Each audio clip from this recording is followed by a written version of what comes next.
السلام علیکم ورحمۃ اللہ وبرکاتہ۔ اللہ تعالیٰ قرآن پاک میں فرماتے ہیں کہ وما كان لبشر ان يكلمه الله الا وحيا او من وراء حجاب او يرسل رسولا فيوحي باذنه ما يشاء، کہ کسی بشر کے لیے یہ ممکن نہیں ہے کہ وہ اللہ تعالیٰ سے ہم کلام ہو، لیکن اللہ تعالیٰ پردے کے پیچھے سے کسی سے ہم کلام ہو، یا پھر کوئی فرشتہ بھیجے اور وہ جو ہے کوئی بات وحی کے ذریعے سے نبی تک پہنچا دے، اپنے بندے تک پہنچا دے۔ تو یہ دو انداز ہیں، اللہ تعالیٰ یا ڈائریکٹ کسی سے بات کرتا ہے یا پھر فرشتے کے ذریعے سے اللہ تعالیٰ کسی سے بات کرتا ہے۔ تو یہ جن لوگوں سے اللہ تعالیٰ نے ڈائریکٹ بات کی ہے وہ حضرت آدم علیہ السلام ہیں، سیدنا موسیٰ علیہ السلام ہیں، اور ہمارے پیارے نبی حضرت محمد الرسول اللہ صلی اللہ علیہ وسلم ہیں۔ ان تینوں سے اللہ تعالیٰ نے بات کی ہے، لیکن یہ وہی ہے من وراء حجاب، یہ بات ہوئی ہے لیکن پردے کے پیچھے سے۔ آمنے سامنے جیسے ہوتے ہیں بالمقابل ایک دوسرے کے کھڑے ہو کر بات ہوتی ہے، ایسا نہیں ہے۔ حضرت موسیٰ علیہ السلام سے جو بات ہوئی وہ بھی پردے کے پیچھے سے، اور نبی کریم صلی اللہ علیہ وسلم سے جو بات ہوئی وہ بھی پردے کے پیچھے سے، اور سیدنا آدم علیہ السلام سے جو بات ہوئی وہ بھی پردے کے پیچھے سے۔ تو یہ بات کرنا تو ثابت ہے۔ آدم علیہ السلام بھی، اچھا اب اس میں یہ ہے کہ جب اللہ تعالیٰ نے 3 نبیوں سے بات کی ہے، ہم کلام ہوئے ہیں، تو پھر ہم صرف سیدنا موسیٰ علیہ السلام کو کلیم اللہ کیوں کہتے ہیں، جبکہ آدم علیہ السلام بھی کلیم اللہ ہیں اور محمد الرسول اللہ صلی اللہ علیہ وسلم بھی کلیم اللہ ہیں۔ تو شاید اس کی وجہ یہ ہے کہ جب اللہ تعالیٰ نے آدم علیہ السلام سے بات کی وہ بھی آسمان پہ تھے، جنت میں تھے، تو تب باتیں ہوتی تھیں لیکن پردے کے پیچھے سے، اور جب نبی کریم صلی اللہ علیہ وسلم سے بات ہوئی تب آپ صلی اللہ علیہ وسلم بھی اس زمین پہ نہیں تھے بلکہ معراج کی رات آسمان پہ تھے، جنت کے نظارے کر رہے تھے۔ تو وہ اوپر آسمان میں ہی اللہ تعالیٰ نے بات کی حضرت محمد الرسول اللہ صلی اللہ علیہ وسلم سے۔ باقی جو حضرت موسیٰ علیہ السلام تھے ان سے چونکہ اس زمین پہ رہتے ہوئے، حضرت موسیٰ علیہ السلام اس زمین پہ رہ رہے تھے، وہاں اللہ تعالیٰ نے بات کی، اس لیے موسیٰ علیہ السلام کا جو ایک لقب یا ایک نام ہے وہ کلیم اللہ پڑ گیا اور ان کو کلیم اللہ کہا جاتا ہے۔ حضرت نبی کریم صلی اللہ علیہ وسلم جب معراج کی رات اوپر تشریف لے گئے، ان کو لے جایا گیا، تو وہاں مختلف انبیاء سے جب ملاقاتیں ہوئیں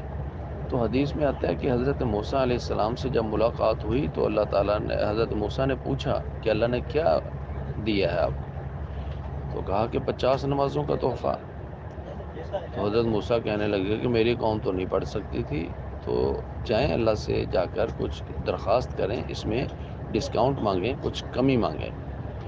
تو حدیث کے الفاظ ہیں کہ آپ صلی اللہ علیہ وسلم فرماتے کہ میں لوٹا، میں گیا، پھر میں نے اللہ سے درخواست کی، پھر اس میں کچھ کمی ہوئی، پھر واپسی ہوئی، پھر کمی ہوئی۔ تو یہ جو بار بار نمازوں کی کمی تھی وہ ڈائریکٹ نبی کریم صلی اللہ علیہ وسلم اللہ تعالیٰ سے مانگتے گئے اور اللہ تعالیٰ جو ہے نا وہ دیتا گیا۔ تو یہ حدیث یا یہ الفاظ بتاتے ہیں کہ معراج کی رات اللہ تعالیٰ سے بات ہوئی نبی کریم صلی اللہ علیہ وسلم کی، لیکن وہ نماز کے سلسلے میں کہ نمازیں کم کر دی جائیں، میری امت اتنا بوجھ یا اتنی ذمہ داری نہیں اٹھا پائے گی۔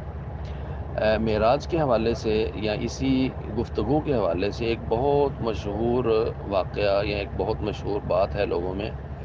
کہ نبی کریم صلی اللہ علیہ وسلم جب تشریف لے گئے تو اللہ تعالیٰ نے معراج کی رات پوچھا کہ ہاں میرے لیے کیا تحفہ لائے ہو، تو آپ صلی اللہ علیہ وسلم نے فرمایا التحیات للہ والصلوات والطیبات۔ تو یہ کلمات کہ میری بدنی عبادت، میری مالی قولی ہر قسم کی عبادت اللہ کے لیے ہے، تو یہ تحفہ اللہ کے رسول صلی اللہ علیہ وسلم نے پیش کیا۔ تو جواب میں اللہ تعالیٰ نے فرمایا السلام علیکہ ایہا النبی ورحمۃ اللہ وبرکاتہ، کہ اے نبی تو نے مجھے تحفہ دیا تحیات للہ والصلوات والطیبات کا، اور میں تجھے تحفہ دے رہا ہوں، السلام علیکہ ایھا النبی ورحمۃ اللہ وبرکاتہ، کہ نبی تجھ پر سلامتی ہو، تجھ پر سلام ہو، تجھ پر اللہ کی رحمت ہو۔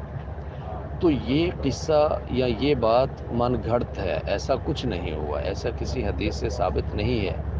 یہ تشہد کے کلمات، اتحیات کے جو کلمات کے بارے میں مشہور ہے کہ معراج کی رات اللہ کے رسول نے تحفہ پیش کیا، پھر اللہ تعالیٰ نے تحفہ پیش کیا، تو یہ من گھڑت ہے، اس کا کوئی تعلق نہیں ہے۔ صرف نمازوں کی تعداد کی کمی کے حوالے سے جو ضرورت پڑی تو آپ صلی اللہ علیہ وسلم نے گفتگو کی، ورنہ اس کے علاوہ کوئی اس طرح کا ثبوت نہیں ملتا۔ اور ایک آخری بات یہ ہے کہ یہ گفتگو یا جو ملاقات ہے وہ پردے کے پیچھے سے ہے، ڈائریکٹ ملاقات نہیں ہے، دیدار نہیں ہوا، کیونکہ حضرت عائشہ رضی اللہ تعالیٰ عنہ سے پوچھا گیا تھا کہ آپ صلی اللہ علیہ وسلم نے اللہ کو دیکھا، تو آپ نے فرمایا کہ اللہ تو نور ہے، اس کو کہاں سے دیکھا جا سکتا ہے، نہیں دیکھا جا سکتا۔ اس نور کی ایک ہلکی سی تجلی اللہ تعالیٰ نے وہ حضرت موسیٰ علیہ السلام کے کہنے پر جب وہ پہاڑ پہ ڈالی تھی، تو پھر وہ پہاڑ ریزہ ریزہ ہو گیا، موسیٰ علیہ السلام جو ہے نا وہ بے ہوش ہو کر گر پڑے، اور پھر جب ان کو ہوش آیا تو انہوں نے کہا سبحان اللہ، یا اللہ تو پاک ہے، میں تو اس سے غلط مطالبہ کر بیٹھا، دنیا میں نہیں دیکھ سکتا۔ تو دنیا میں جو ہے وہ بالکل کسی نے نہیں دیکھا، ایون کہ میں حضرت آدم سے بھی جو بات ہوئی وہ پردے کے پیچھے سے، کسی نے جو ہے نا وہ اس طرح سے اللہ تعالیٰ کو ڈائریکٹ، کسی نبی نے کوئی ملاقات اس طرح کی نہیں ہے کہ جہاں اس نے اللہ تعالیٰ کو دیکھا ہو۔ ہاں جب اللہ تعالیٰ قرآن پاک میں فرماتے ہیں لا تدرکہ الابصار وہو یدرک الابصار، کوئی نگاہ اللہ کو اس کا ادراک نہیں کر سکتی، اس کو دیکھ نہیں سکتی، اس کو پا نہیں سکتی۔ تو کسی انسانی طاقت میں، انسانی آنکھ میں یہ طاقت اور سکت اور ہمت نہیں ہے کہ وہ اللہ تعالیٰ کو ڈائریکٹ دیکھ سکے، یہ دنیا کے اندر۔ لیکن کل جنت میں انشاءاللہ جب اہل ایمان جنت میں جائیں گے، جب اللہ تعالیٰ جنتیوں کو جنت میں داخل کریں گے، تو پھر آخری جو سب سے بڑا انعام ہے، جو سب سے بڑا تحفہ ہے، وہ اللہ تعالیٰ فرمائیں گے کہ اے اہل جنت، میں نے تمہارے لیے ایک اور انعام بھی رکھا ہے۔ وہ انعام کیا ہے؟ تو اللہ تعالیٰ پردہ گرا دیں گے اور ڈائریکٹ اپنا دیدار کروائیں گے، تو پھر اہل جنت جنت کی ساری نعمتیں بھول جائیں گے اور کہیں گے کہ یہ نعمت سب سے بڑی ہے۔ تو اہل جنت اللہ تعالیٰ کا دیدار کریں گے انشاءاللہ، لیکن وہ جنت میں جانے کے بعد ہے۔ یہاں دنیا میں رہتے ہوئے یا قبل از وفات کسی آنکھ نے اللہ کا دیدار نہیں کیا، اس طرح کی کوئی ملاقات نہیں ہوئی۔ واللہ تعالی اعلم بالصواب۔ اللہ تعالی ہمیں جنت میں اکٹھا بھی کرے اور اپنا دیدار بھی نصیب فرمائے۔ السلام علیکم ورحمۃ اللہ۔